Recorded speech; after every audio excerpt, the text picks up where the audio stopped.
अहमद शाह अब्दालीचा राजकीय वंशज अमित शहा, अहमद शाह अब्दाली तो पण शाहच होता, तो अहमद शाह होता, हे अमित शाह आहेत.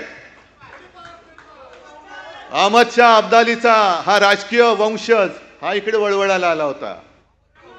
आम्हाला हिंदुत्व शिकवतोय.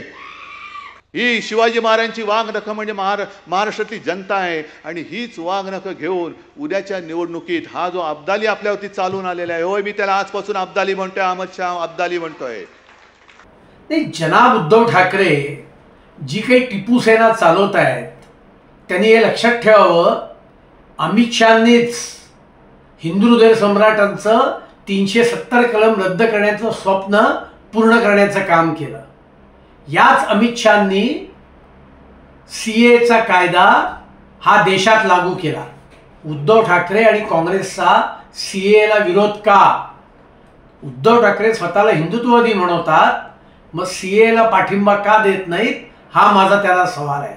आणि त्यामुळे जनाब उद्धव ठाकरे, तुम्ही तुमची टिपू सेना चालवा आणि काँग्रेसच्या दाढ्या कुरवळण्याचं काम करा, ते तुम्हाला लखला.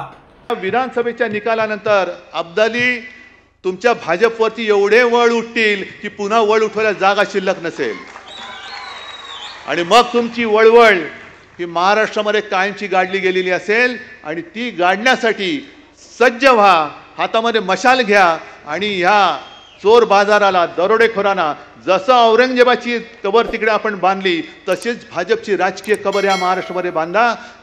उद्धव ठाकरे साहेब, तुम्हाला आता कबर आठवायला लागली, कारण तुम्ही मुख्यमंत्री होता तेव्हा मुंबईमध्ये बॉम्बलास्ट करणाऱ्या याकूब सईदची कबर सजवण्याचं काम तुमच्या सरकारने केलं आणि त्याच्यामुळे तुम्ही कबरीची भाषा करताय.